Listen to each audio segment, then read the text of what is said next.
ஓம் முருகா போற்றி, கந்தா போற்றி, கடம்பா போற்றி, கதிர்வேலா போற்றி, அறுபடை வீடு கொண்ட முருகப்பெருமானை போற்றி போற்றி. என் செல்லமே, என் செல்ல குழந்தைகளே, இந்த முருகப்பெருமானை சர்வசாதாரணமாக நினைத்து விடாதே. ஆம் செல்லமே, நான் உனக்கு கூறுவது இன்று இரவுக்குள் நிச்சயமாக பலித்துவிடும். நான் சொல்வதை ஒரு 4 நிமிடம் கேட்டுவிட்டு பிறகு இந்த முருகப்பெருமான் சொல்வதெல்லாம் நல்லதுதான் என்று மனதார நினைத்து முருகா முருகா என்று எனக்கு பதிவு செய்து விடுவாய் என் செல்லமே. இன்று ஏன் உனக்கு இவ்வளவு பதற்றம்? ஏன் செல்லமே, உனக்கு ஏன் இவ்வளவு அவசரம்? உன்னை சுற்றி நடக்கும் எந்த விஷயங்களும் சரியாக நடக்கவில்லை. இந்த சூழ்நிலைகள் எல்லாம் உனக்கு எதிராக நடந்து கொண்டிருக்கிறது என்று தானே நீ வருத்தப்பட்டு கொண்டிருக்கிறாய். மேலும் நீ எதிர்பார்த்தபடி எதுவுமே நடக்கவில்லையே முருகா. இப்படியே போனால் இனி என்ன ஆகுமோ என்ற பயம் உன்னை தொற்றிக் கொண்டிருக்கிறது. நான் சொல்வதெல்லாம் சரிதானே? நடப்பது எதுவுமே உனக்கு புரியவில்லை. ஏன் இத்தனை குழப்பங்கள் உன் மனதில்? நான் உன் மனதில் நிறைந்திருக்கும் போது யாராலும் உன்னை என்ன செய்ய முடியும் சொல் பார்க்கலாம். உன்னை சுற்றி உனக்கு எதிரானது நடந்து கொண்டுதான் இருக்கிறது. பல சதிகளும் நடக்கிறது. ஆனால் நீ ஒன்றை மட்டும் மறந்து விட்டாய். இந்த பிரபஞ்சத்தில் மனிதர்கள் எத்தனை சதிகள் செய்தாலும் அதற்கு முடிவு என்பது இந்த முருகப்பெருமான் கையில்தான் இருக்கிறது. மனிதர்களால் நிகழ்வுகளை செய்துவிட முடியும். ஆனால் அந்த நிகழ்வுகளுக்கான முடிவினை, அந்த நிகழ்வுகளுக்கான தீர்ப்பினை இந்த முருகப்பெருமான் மட்டுமே தானே உனக்கு தர முடியும். உன்னுடைய புறக்கண்ணுக்கு உன்னை சுற்றி நடப்பவையெல்லாம் தவறாக நடப்பது போல தெரியலாம். ஆனால் இப்போது நடக்கும் எல்லாவற்றையும் உனக்கு சாதகமாக மாற்ற எனக்கு ஒரு நொடி போதுமே. அதையெல்லாம் நிச்சயம் உனக்கு சாதகமாக மாற்றத்தான் போகிறேன், கவலைப்படாதே. ஆனால் அதற்கு முன் இந்த முருகப்பெருமான் உனக்கு ஒரு சில விஷயங்களை உனக்கு உணர்த்தியாக வேண்டும். அது என்ன தெரியுமா? ஒரு சில மனிதர்களின் சுயரூபத்தை நீ அறிந்து கொள்ள வேண்டும்.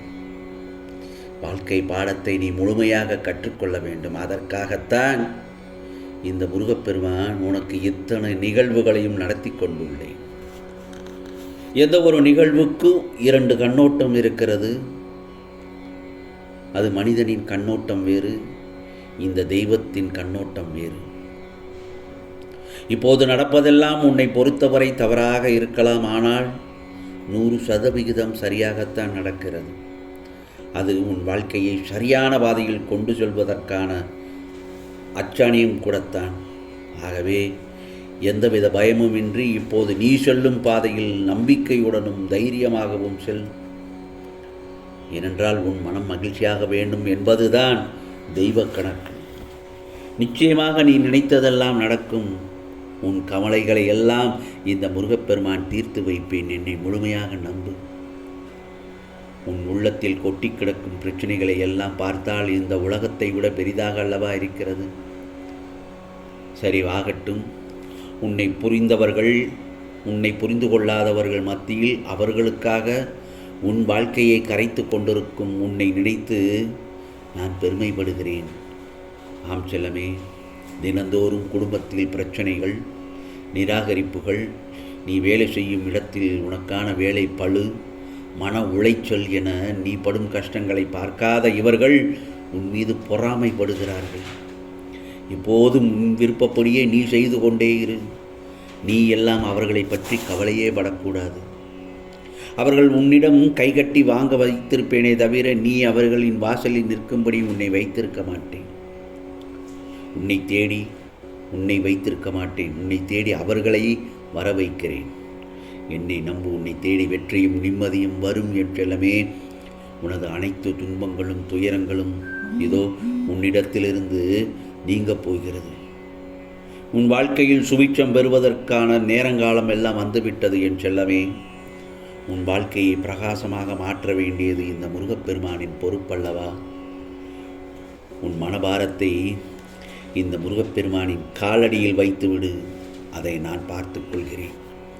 மகிழ்ச்சியாக புன்னையுடன் வாழ கற்றுக்கொள். யாமிருக்க பயமேன், வேலுண்டு வினையில்லை முருகா முருகா என்று என் நாமத்தை சொல்லிக்கொண்டே இரு.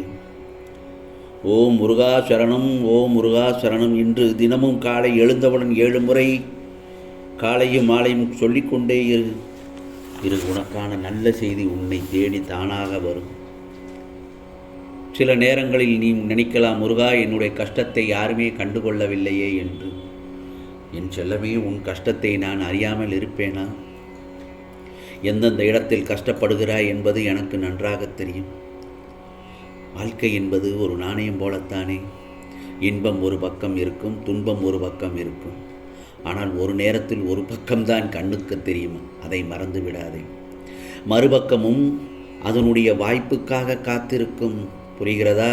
இப்பொழுது நீ துன்பத்தை அனுபவித்தால் அந்த துன்பம் மாறி இன்பமாக மாறுவதற்கு சில காலங்கள் எடுக்கும், சில நேரங்கள் எடுக்கும். அதற்கு நீ பொறுத்திருக்கத்தான் வேண்டும், நம்பிக்கையுடன் இருக்கத்தான் வேண்டும்.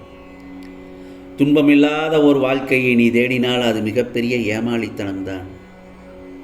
பொறுமை இருப்பவன், பொறுமையோடு இருப்பவன் வாழ்வில் சிறப்பான். பொறாமையோடு வாழ்பவன் அவனுடைய வாழ்வையே இழந்து விடுவான். நான் சொல்வதெல்லாம் என்ன தெரியுமா? நீ நல்லதை மட்டுமே செய்து கொண்டிரு என்று தான் சொல்கிறேன்.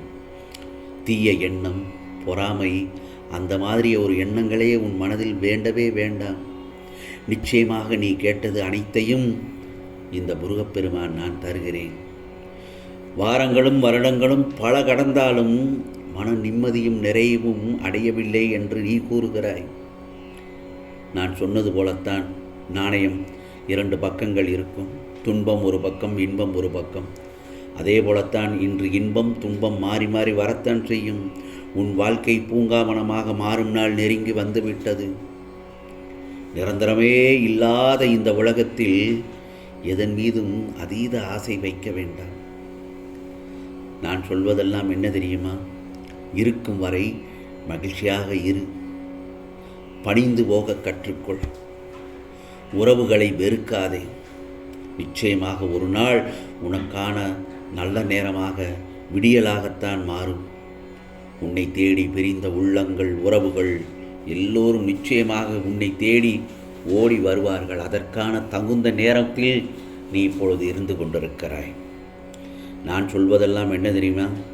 நீ உன் கடமைகளை மட்டும் செய்து கொண்டே இரு, அதை தவற விட்டு விடாதே. பிறகு நீ சீரும் சிறப்புமாக வாழ்வாய். ஆம் செல்லமே, இது உனக்கான பதிவுதான். இந்த முருகப்பெருமான் சொன்னது உனக்கானதான். நிச்சயமாக இன்று இரவுக்குள் நிச்சயமாக நல்லது நடக்கும். ஆம் செல்லமே, உனக்கானதெல்லாம் நிச்சயமாக நல்லது நடக்கும். நல்லது மட்டுமே நடக்கும், அதுவும் நன்மையாகவே இருக்கும். ஓம் சரவண பவ, ஓம் சரவண பவ, ஓம் சரவண பவ.